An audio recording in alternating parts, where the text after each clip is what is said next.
CM Chandrababu Naidu press meet, పలు అంశాలపై వివరణ.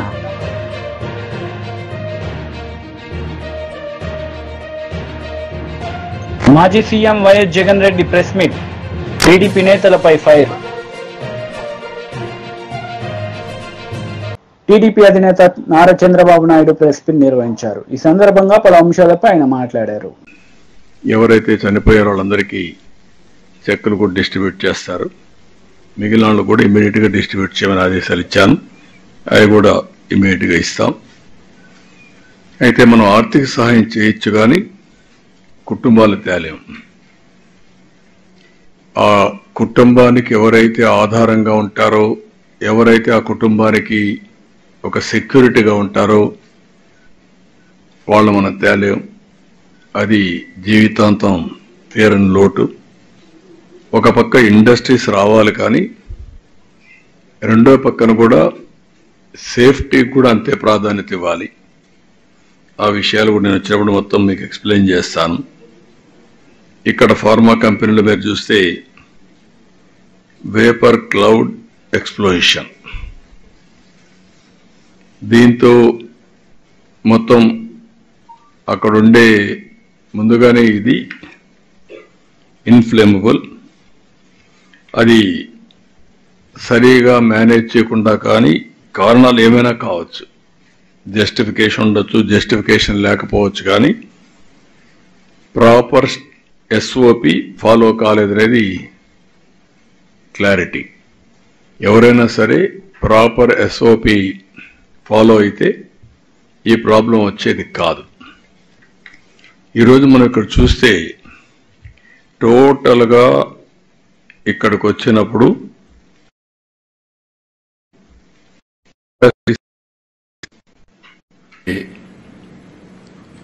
అలా ఈ ఎస్సీజెడ్లోకి వస్తే అచ్యుతాపురంలో 1949 ఎకరాలు ఉంది. ఇక్కడ 95 ప్లాట్లు ఉన్నాయి. 66 ప్లాట్స్లో ఇప్పటికే అలాట్ చేశారు. అందులో 36 వచ్చాయి, 26 పనిచేస్తున్నాయి. ఇది మొత్తం ఇదే కాకుండా ఇంకొక పక్కన కూడా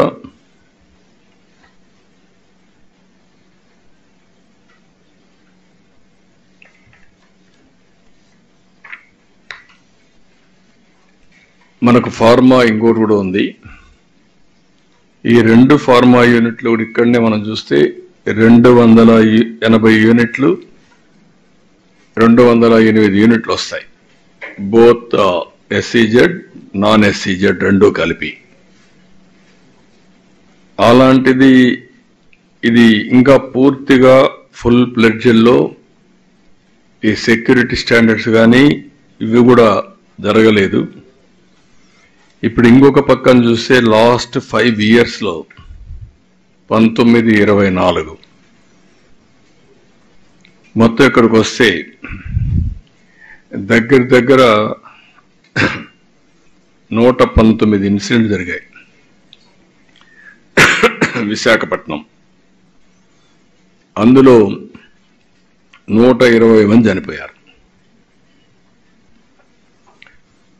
1920లో 4 జరిగాయి, 21లో దగ్గర 3 జరిగాయి, 22లో 4 జరిగాయి, 23లో మళ్ళీ 22లో 20, 4, 21, 3, 22, 4, 23, 5.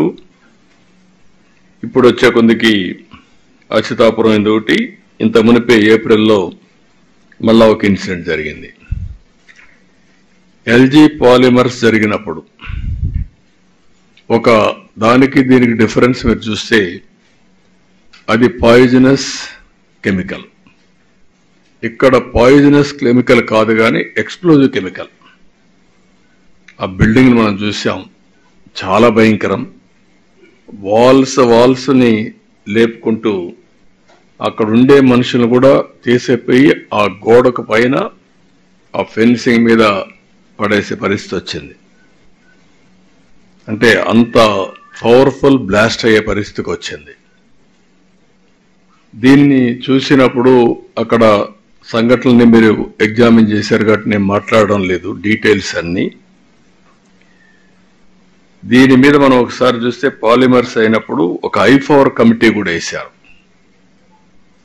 ఆ I4 కమిటీ వేశారు. మాజీ సీఎం జగన్మోహన్ రెడ్డి మీడియా సమావేశం నిర్వహించారు. ఈ సందర్భంగా చంద్రబాబు నాయుడుపై ఆయన మండిపడ్డారు. రాష్ట్రంలో జరుగుతూ ఉన్న పరిస్థితులన్నీ కూడా మీకు అందరికీ కూడా తెలియని కావు. రాష్ట్రంలో జరుగుతూ ఉన్న దారుణమైన పరిస్థితులు ఎలాగున్నాయి అంటే ఇంతకుముందు ఎప్పుడు జరగల. అసలు మనం అధికారంలో ఉన్నప్పుడు ఏ రోజు ఎంకరేజ్ చేయాల. ఎన్నికలు అయ్యేదాకా మాత్రమే రాజకీయాలు, ఎన్నికలు అయిపోయిన తర్వాత మనకు ఓటు వేయని వారు కూడా మనవారే అన్నట్టుగానే ప్రతి అడుగు కూడా మనం అలాగే వేసాం. ఏ స్థాయిలో అలా అడుగులు వేశాము అని అంటే ఏకంగా మనకు ఓటు వేయని వారిని సైతం కూడా వెతుక్కుంటూ వెళ్ళి డోర్ డెలివరీ చేస్తూ ప్రతి పథకం కూడా అమలు చేశాం. ఆ స్థాయిలో మంచి చేసే ప్రతి కార్యక్రమానికి శ్రీకారం చుట్టాం. ఎక్కడా కూడా డిస్క్రిమినేషన్ అనేది ఉండకూడదు, ఎక్కడా కూడా కరప్షన్ అనేది ఉండకూడదు అనే ముఖ్యమైన ఉద్దేశాలతో అడుగులు పడ్డాయి. ఎక్కడా కూడా మనకు ఓటు వేశాడా, ఓటు వేయలేదా, నీ కులం ఏమిటి, నీ మతం ఏమిటి, నీ రాజకీయ అఫిలియేషన్ ఏమిటి అని చెప్పి ఇటువంటి ఏవి కూడా ఎప్పుడు కూడా ప్రస్తావనలకు కూడా రాకుండా అడుగులు వేశాం.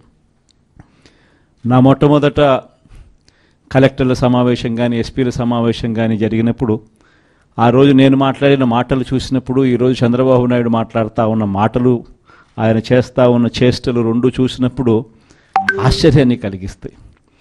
ఎందుకంటే మనం ఆ రోజు పంపించిన మెసేజ్, ముఖ్యమంత్రిగా మనం ఉన్నప్పుడు పంపించిన మెసేజ్, న్యాయం ధర్మం అన్నది అందరికీ ఒకటే, న్యాయం ధర్మం కాపాడడానికి మనమంతా ఉండాలి అని చెప్పి ఆ రోజుల్లో మనం మాట్లాడితే ఈరోజు మాత్రం ఎలా ఉంది అని అంటే న్యాయం కొందరికి మాత్రమే అన్నట్టుగా తయారు చేశారు ఈరోజు వ్యవస్థను. ఏ స్థాయిలోకి ఈరోజు దిగజారిన లా అండ్ ఆర్డర్ కనిపిస్తూ ఉందనంటే పై స్థానంలో పైనున్న వాళ్ళు రెడ్ బుక్లు పెట్టుకుంటారు. ఆ రెడ్ బుక్లలో మంచి చేసిన వాళ్ళ పేర్లు ఏదైనా పెట్టుకొని వాళ్ళకు మంచి చేసే కార్యక్రమం జరుగుతుందని అంటే అది కాదు. రెడ్ బుక్లలో ఎవరిని తొక్కాలి, ఎవరిని నాశనం చేయాలి, ఎవరి ఆస్తులు ధ్వంసం చేయాలి, ఎవరి మీద కేసులు పెట్టాలి అనే అంశాల మీద రెడ్ బుక్కులు తయారు చేసుకొని పై స్థానంలో ఉన్న వాళ్ళు రెడ్ బుక్కుల పేరుతో అరాచకాలు సృష్టిస్తూ దొంగ కేసులు పెడుతూ ఎలా ఇరికించాలి అని చెప్పి ఆరాట పడుతూ విధ్వంసానికి పై స్థాయిలో వాళ్ళు పాటుపడతా ఉంటే కింది స్థాయిలోకి వచ్చేసరికి ఎవరెవరి స్థాయిలో వాళ్ళు కూడా రెడ్ బుక్కులు తెరవడం మొదలుపెట్టారు. నియోజకవర్గ స్థాయిలో వాళ్ళు, మండల స్థాయిలో ఇంకొకరు, గ్రామ స్థాయిలో కూడా ఇంకొకరు కూడా రెడ్ బుక్స్ ఓపెన్ చేసి వాళ్ళు కూడా విధ్వంసానికి పాల్పడడం జరుగుతూ ఉంది. ఈరోజు ఎక్కడా కూడా న్యాయం కనిపించడం లేదు, ధర్మం కనిపించడం లేదు. పోలీసులు పూర్తిగా ప్రేక్షక పాత్ర వహిస్తూ ఉన్న పరిస్థితులే కనిపిస్తూ ఉన్నాయి. మొట్టమొదటిసారిగా ఈరోజు పోలీసుల సమక్షంలోనే పోలీసులు దగ్గరికి ఎవరైనా కూడా మాకు అన్యాయం జరిగిందని చెప్పి పోలీసుల దగ్గరికి వెళ్ళి కేసు పెట్టడానికి మనం ప్రయత్నం చేస్తే ఎదురు కేసులు మన వారిపై కూడా వాళ్ళే పెట్టే పరిస్థితులకి ఈరోజు కనిపిస్తూ ఉన్నాయి. ఎలాంటి దారుణమైన పరిస్థితిలో ఈరోజు వ్యవస్థలు కూడా ఉన్నాయనంటే అన్ఫార్చునేట్గా మనకు ఒక ఈనాడు, ఒక ఆంధ్రజ్యోతి, ఒక TV5 ఇలాంటి గోబల్స్ ప్రచారం చేసే మాధ్యమాలు కూడా మన దగ్గర లేవు. నాకు ఆశ్చర్యం అనిపించింది మనం చూస్తూ ఉంటే పెద్దిరెడ్డి రామచంద్రారెడ్డి గారి మీద జరుగుతూ ఉన్న పరిణామాలు. అసలు ఎక్కడో పేపర్లు ఏదో కాలిపోయాయి అంటే ఏదో ఆఫీస్లో, అధికారంలోకి వచ్చిన తర్వాత 2 నెలల తర్వాత ఏదైనా ఆఫీస్లో పేపర్లు కాలిపోతే లేకపోతే ఏదైనా కారణం చేత ఆ పేపర్లు కాలిపోతే ఆ పేపర్లో కాలిపోయిన దానికి రామచంద్రారెడ్డికి ఏం సంబంధం? ఎవరు అధికారంలో ఉన్నారు, ఎవరి గవర్నమెంట్లో ఉన్నారు? అందులో ఒక చోట పేపర్లు కాలిపోతే కింద ఆఫీసులలో పేపర్లు దొరుకుతాయి, పైన కలెక్టర్ల ఆఫీసులలోనూ పేపర్లు దొరుకుతాయి, ఆర్డీఓ ఆఫీసులలో పేపర్లో కాలిపోతాయి, ఎంఆర్ఓ ఆఫీసులలో పేపర్లు దొరుకుతాయి, ఎంఆర్ఓ ఆఫీస్లో దొరుకుతాయి, పైన కలెక్టర్ల ఆఫీసులో దొరుకుతాయి, పైన దాంతకన్నా. మాజీ మంత్రి హరీష్ రావు మీడియా సమావేశం నిర్వహించారు. ఈ సందర్భంగా పలు అంశాలపై ఆయన మాట్లాడారు. నాడే రుణం మాఫీ చేస్తా అని చెప్పినావు, కానీ ఈరోజు ఏం చేస్తున్నావు? రైతుల రుణం తీరుస్తా అని చెప్పి రైతులతోని రణం చేస్తా ఉన్నాడు ఈ రేవంత్ రెడ్డి గారు. అన్నదాతకు అన్యాయం చేసినోడు ఇలా ఎప్పుడు కూడా బాగుపడనే చరిత్ర చెప్తుంది. ఎద్దేడ్చిన వ్యవసాయం బాగుపడదు, రైతేడ్చిన రాజ్యం బాగుపడదని చెప్పి చరిత్ర మనకు చెప్పింది. కానీ ఇలా రేవంత్ రెడ్డి గారు ప్రభుత్వం ధర్నా చేస్తే, తమ హక్కులను అడిగితే, రుణమాఫీ కాలేదని ప్రశ్నిస్తే ఇలా అక్రమ కేసులు పెట్టి రైతుల్ని వేధిస్తూ ఉన్నారు. చివరికి జర్నలిస్టుల మీద కూడా దాడులు చేయడం అనేది చాలా తీవ్రమైనటువంటి విషయం. మాది ప్రజారాజ్యం అని గప్పాలు కొట్టినావు కదా రేవంత్ రెడ్డి. నీ ప్రజారాజ్యం అంటే, నీ ఇందిరమ్మ రాజ్యం అంటే అణిచివేయడమేనా? ఇందిరమ్మ రాజ్యంలో నిరసన చేసే హక్కు ఉండదా? ప్రజా పాలనలో రైతులు తమ బాధల్ని చెప్పుకొని తమ నిరసన చెప్పే హక్కు రైతులకు ఉండదా అని చెప్పి ఈరోజు రేవంత్ రెడ్డి గారిని నేను ప్రశ్నిస్తా ఉన్నా. ఈ దుర్మార్గపు చర్యలను బీఆర్ఎస్ పార్టీ పక్షాన మేము తీవ్రంగా ఖండిస్తా ఉన్నాం. నువ్వు ఎన్ని కేసులు పెట్టినా, ఎన్ని ఆంక్షలు పెట్టినా, చివరి రైతుకు రుణమాఫీ జరిగేదాకా బీఆర్ఎస్ పార్టీ ప్రధాన ప్రతిపక్షంగా నీ వెంట పడుతూనే ఉంటుంది, రైతుల పక్షాన పోరాటం చేస్తూనే ఉంటుంది అని చెప్పి రేవంత్ రెడ్డి గారి ప్రభుత్వాన్ని హెచ్చరిస్తా ఉన్నాం.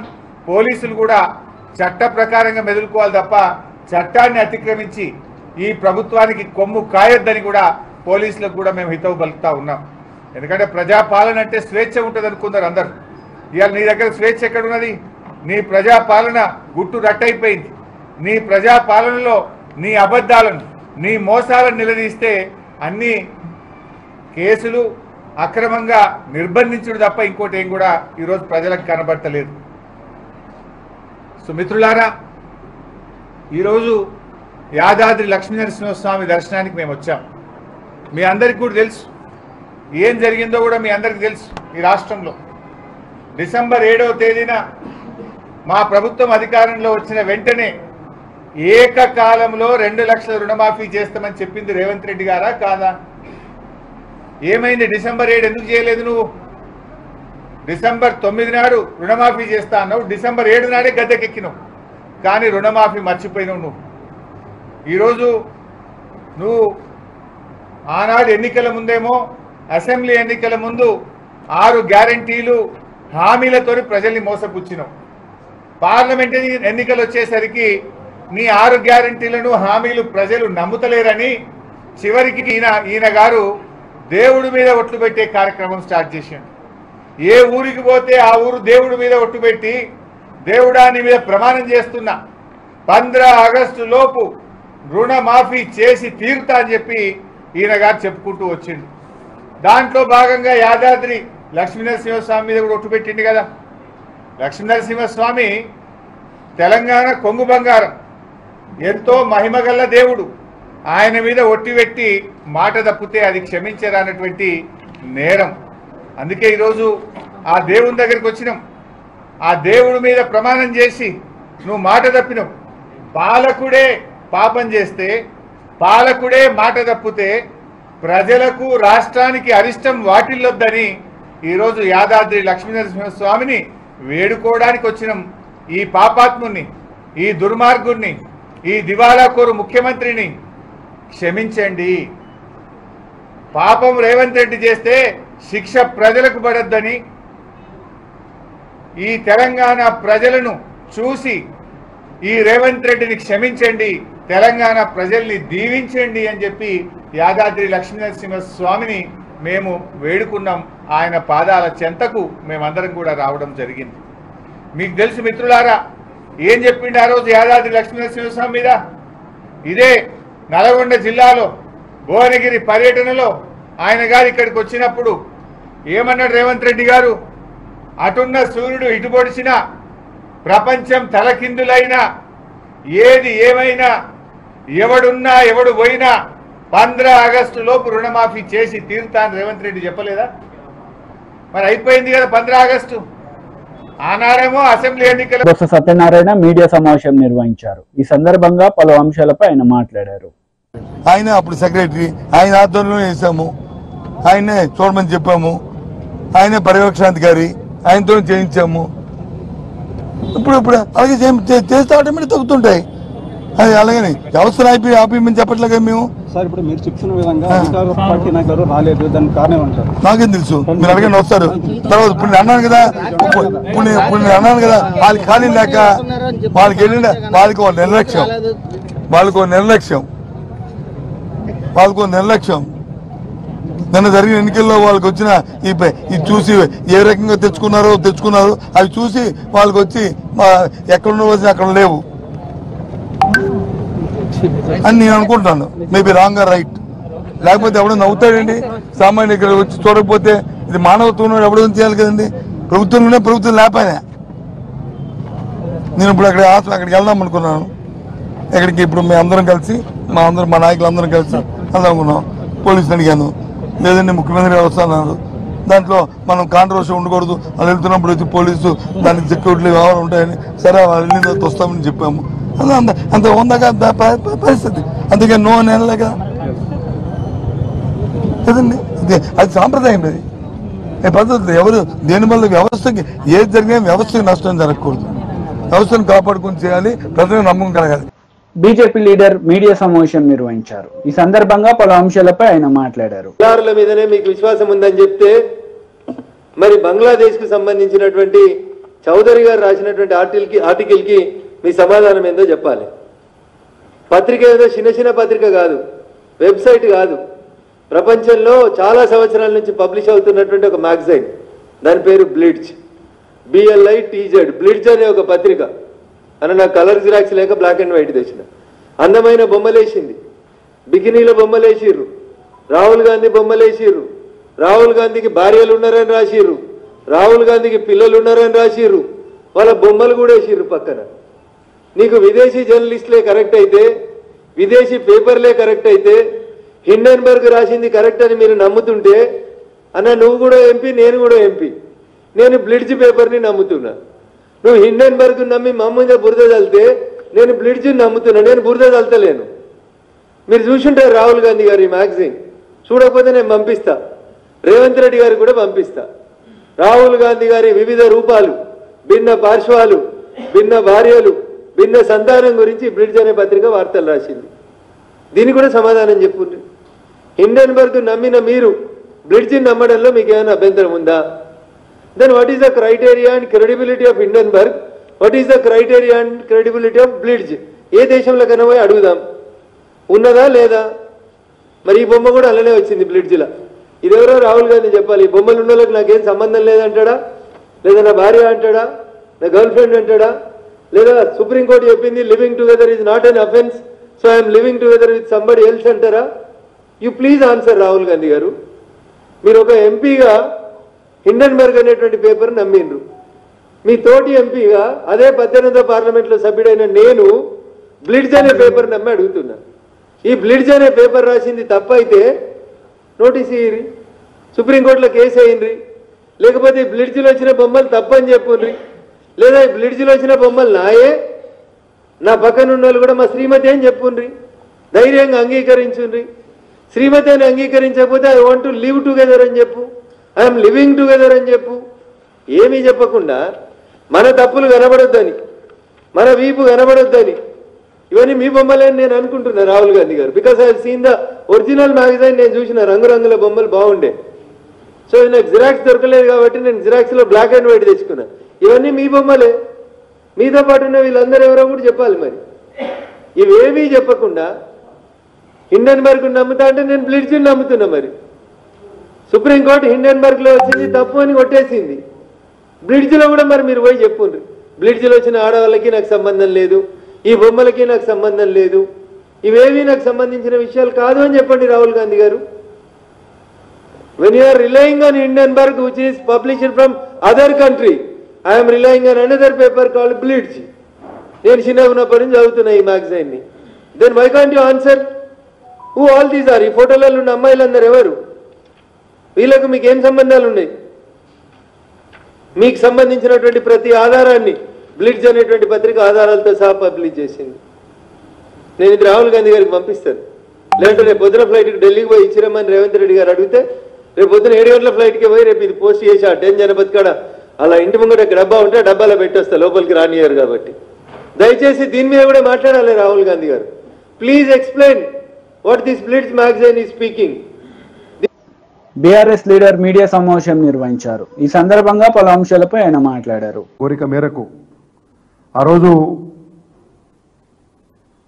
టీఎస్సీడబ్ల్యూఐడి చైర్మన్ ఉన్న సందర్భంలో గౌరవ విద్యాశాఖ మంత్రి సబితాంద్ర రెడ్డి గారి నేతృత్వంలో కేసీఆర్ గారి దృష్టికి తీసుకుపోయి ఇదొక ప్రెస్టీజియస్ ఇన్స్టిట్యూషను, అనేక వేల మంది క్రీడాకారులు గ్రామీణ ప్రాంతం నుంచి వచ్చిన వాళ్ళు కోచ్లుగా, పీఈటీలుగా, ఫిజికల్ డైరెక్టర్లుగా ఆ ఇన్స్టిట్యూషన్ నుంచి వచ్చినారు. దానికి మనం పక్కా భవనాలు నిర్మించాలి. అదేవిధంగా దాన్ని భవిష్యత్తులో స్పోర్ట్స్ యూనివర్సిటీగా కూడా మనం కన్వర్ట్ చేయాలి. ఇది ఒక కాంప్రహెన్సివ్ ప్రోగ్రామ్ తీసుకోవాలంటే ముందుగా కేసీఆర్ గారు ఆ ప్రాంగణం government college of physical education Domalguda 10 ఎకరాల పైనే ప్రాంగణం ఉంటుంది. వారికి ఆ రోజు చెప్పినాం, అది ఎంకరేజ్మెంట్ కూడా కొంత గురయ్యే అవకాశం ఉంది కాబట్టి దానికి ప్రయోగం కూడా కానివ్వండి, అడ్మినిస్ట్రేటివ్ బిల్డింగ్ కానివ్వండి, హాస్టల్స్ కానివ్వండి, మొత్తం శిథిలమైపోయినాయి, డెవలప్డ్ కండిషన్లో ఉన్నాయి, చాలా ఇబ్బందులు ఉన్నాయని చెప్తే తొలి విడతగా పక్కా భవనాల నిర్మాణ కోసం అడ్మినిస్ట్రేటివ్ బిల్డింగ్ అండ్ హాస్టల్స్ కోసం 20 కోట్ల రూపాయలు ఆ రోజు మంజూరు చేసినాం. టీఎస్ఈడబ్ల్యూఐడిసి తెలంగాణ రాష్ట్ర విద్యా మౌలిక సదుపాయాల అభివృద్ధి సంస్థకి నేను చైర్మన్ ఉన్నాను. దానికే ఆ రోజు నిర్మాణ బాధ్యతలు అప్పచెప్పినారు. ఎందుకంటే ఈ particular institution school education department పరిధిలో ఉంది, అంటే పాఠశాల విద్యాశాఖ పరిధిలో ఉంది. కాబట్టి టీఎస్సీడబ్ల్యూడిసికి ఆ రోజు బాధ్యతలు అప్పచెప్పినాం. టెండర్ కూడా కాల్ఫర్ చేసినాం. ఆ తర్వాత ప్రభుత్వం మారిన సందర్భంలో మరి కొత్త ప్రభుత్వం అలా క్రీడలను బాగా ప్రోత్సహిస్తామని చెప్పినటువంటి ప్రభుత్వం ఆ విషయాన్ని పట్టించుకోలేదు. కనీసం టెండర్ ఓపెన్ చేయలేదు. దానికి సంబంధించి విద్యాశాఖ కూడా పట్టించుకోవట్లేదు. అనేక మార్లు నేను విద్యాశాఖ ఉన్నతాధికారులను కాంటాక్ట్ చేసే ప్రయత్నం చేశాం, సరైన స్పందన రాలేదు. మరి ముఖ్యమంత్రి గారికి కూడా గతంలో వారికి ఒక లెటర్ రాసినాం నెల క్రితం. వారి కార్యాలయానికి లెటర్ రాస్తే జనరల్గా ఇటువంటి ముఖ్యమంత్రి కార్యాలయాలు కానివ్వండి, లేకపోతే మంత్రుల కార్యాలయాలు కానివ్వండి, కేంద్ర ప్రభుత్వం అయినా కానీ మంత్రుల కార్యాలయాల్లో ప్రధానమంత్రి కార్యాలయానికో మీరు ఇంకొక లేఖ రాస్తే ప్రజల కోసం, ప్రజల వైపు నుంచి ఒక అక్నాలెడ్జ్మెంట్ వస్తుంది ముందు మీకు, తర్వాత ఒక యాక్షన్ టేకన్ మెసేజ్, ఒక రిపోర్ట్ పంపిస్తారు ఈ చర్య మేము తీసుకున్నామని. కానీ మరి కొత్తగా వచ్చినటువంటి కాంగ్రెస్ ప్రభుత్వంలో ఈ సంస్కృతి ఉన్నట్టు నాకేం కనబడట్లేదు. ముఖ్యమంత్రి గారి కార్యాలయానికి లెటర్ రాస్తే కూడా దీనికి సంబంధించి ఏమాత్రం స్పందన రాలేదు. ఇది చిన్న విషయం కాదు. మొత్తం రాష్ట్రంలో అనేక మంది క్రీడాకారులకు వాళ్ళు పీఈటీలుగా, కోచ్లుగా భవిష్యత్తు తెచ్చుకుందామనే వారికి సంబంధించినటువంటి ఒక విషయం, ఓ ప్రెస్టీజియస్ ఇన్స్టిట్యూషన్. మేము దాన్ని పూర్తి స్థాయిలో ఎన్సిటిఈ నామ్స్ ప్రకారం, national council of technical education norms ప్రకారం డిజైన్స్ చేసి మరి కేసీఆర్ గారి ప్రభుత్వంలో ఆ రోజు తెచ్చుకున్నటువంటి ఒక ఎలొకేషన్ని ఇప్పటికి ముందుకు తీసుకుపోవట్లేదు. ఎందుకంటే స్పోర్ట్స్ యూనివర్సిటీ పెడతాం, స్పోర్ట్స్ పాలసీ కొత్తగా తెస్తాం, మేము ఒలింపిక్స్ పెడతామనేటువంటి నాయకులు వారే ముఖ్యమంత్రిగా, విద్యాశాఖ మంత్రి, క్రీడాశాఖ మంత్రి కార్యాలయానికి ఒక లెటర్ పోతే కనీసం స్పందన లేదు. కాబట్టి ఇవాళ మీ ద్వారా, మీడియా ద్వారా నేను ఈ లెటర్ని. కాంగ్రెస్ నేతలు మీడియా సమావేశం నిర్వహించారు. ఈ సందర్భంగా పలు అంశాలపై వారు మాట్లాడారు. वो भी अडानी कैंप से निकली है. अब पता चलता है कि माधवी बुच जब वो बनी, सेबी की पहले मेंबर बनी, बाद में अध्यक्ष बनी. मेंबर बनने से पहले उन्होंने अडानी के भाई विनोद अडानी का एक बेनामी फंड है, उस बेनामी फंड में इन्वेस्टमेंट किया. किसके कहने पे? उनके कोई मित्र हैं जो अडानी के ही डायरेक्टर थे. यानी माधवी बुच अडानी कंपनी के डायरेक्टर के कहने पर अडानी के भाई के बेनामी फंड के अंदर इन्वेस्टमेंट करती हैं, और वही माधवी बुच को मोदी सरकार सेबी का मेंबर बनाती हैं, और वही अडानी माधवी बुच को मोदी सरकार सेबी का अध्यक्ष बना देते हैं. तो ये लिंक जो पहले से चले आ रहा था अडानी का, वो हिंडनबर्ग रिपोर्ट ने सबके सामने लाया. और आज ये सवाल खड़ा होना शुरू हुआ कि क्या, जो सवाल खड़ा हुआ कि जो माधवी बुच का अडानी से संबंध है कि नहीं, और माधवी बुच और उनके पति ने स्टेटमेंट जारी किया और ये स्वीकार किया कि पहले से ये कनेक्शन था, अब नहीं है। तो सवाल ये है कि अगर सेबी का अध्यक्ष लेटरल एंट्री के थ्रू बनाना था, तो क्या भारत सरकार को, मोदी सरकार को कोई भी ऐसा अफसर नहीं दिखा था जो किसी हमारे बैंक का चेयरमैन रहा हो, जो किसी मार्केट का बड़ी कंपनी का चेयरपर्सन रहा हो? माधवी बुच के पास कोई एक्सपीरियंस नहीं था, लेकिन उनको सेबी का मेंबर बनाया गया। और ये जो लिंक अडानी के साथ सामने आया है, अब इससे लग रहा है कि कहीं ना कहीं स्टॉक मार्केट का पैसा भी अडानी की तरफ भेजने की तैयारी इस देश के अंदर हो रही थी। ये बहुत बड़ा एक खुलासा हुआ है जिसके कि हम जांच की मांग कर रहे हैं। और हम जेपीसी की मांग क्यों कर रहे हैं? जैसा सलमान साहब ने अभी बोला, जेपीसी की मांग इसलिए कर रहे हैं कि सुप्रीम कोर्ट ने पिछले साल इंक्वायरी का आदेश दिया। 13 बेनामी फंड में इंक्वायरी होनी थी। उस इंक्वायरी की रिपोर्ट सेबी ने सुप्रीम कोर्ट को दी, और सेबी की तरफ से किसने दी? माधवी बुच ने दी। सेबी की चेयरपर्सन ने सेबी की रिपोर्ट सुप्रीम कोर्ट को दी, लेकिन सुप्रीम कोर्ट को यह नहीं बताया कि जिन 13 बेनामी फंड की जांच हो रही है उसमें एक में उनका भी इन्वेस्टमेंट है। यह बात वो सुप्रीम कोर्ट से छुपा गई। अभी उन्होंने बयान में बोला कि नहीं, मैं उस इन्वेस्टिगेशन से अलग हो गई थी, लेकिन सुप्रीम कोर्ट को उन्होंने ये बात नहीं बताई। सुप्रीम कोर्ट को उन्होंने ये बात नहीं बताई कि वो कि उनके पास फंड में निवेश था और वो जांच में शामिल नहीं थी। सुप्रीम कोर्ट को अंधेरे में रखा। इसलिए हमारा ये कहना है कि अब जांच जेपीसी की होनी चाहिए। तीसरी बात कि सेबी का ये बिल्कुल स्पष्ट नियम है कि अगर आप सेबी के पद पे होते हैं तो आप कहीं से मुनाफा नहीं कमा सकते, ऑफिस ऑफ प्रॉफिट नहीं ले सकते। माधवी बुच की कंपनी से उनको 3 करोड़ से ऊपर कंसल्टेंसी आती रही और ये उसको छुपाती रही। यह देश को नहीं मालूम, सुप्रीम कोर्ट को नहीं मालूम, इन्वेस्टर्स को नहीं मालूम। ये बहुत बड़ा वायलेशन है जिसकी वजह से उनकी जो इंटीग्रिटी है उसके ऊपर सवाल उठता है। और अगर सेबी जैसी संस्था जिसका काम है कि मार्केट में कोई गड़बड़ ना कर पाए, सेबी जैसी संस्था जिसका काम है कि जो मार्केट में बड़ी बड़ी कंपनियां हैं उनके डायरेक्टर्स, उनके వార్తలు ముగించే ముందు ముఖ్యాంశాలు మరోసారి. CM Chandrababu Naidu press meet, పలు అంశాలపై వివరణ.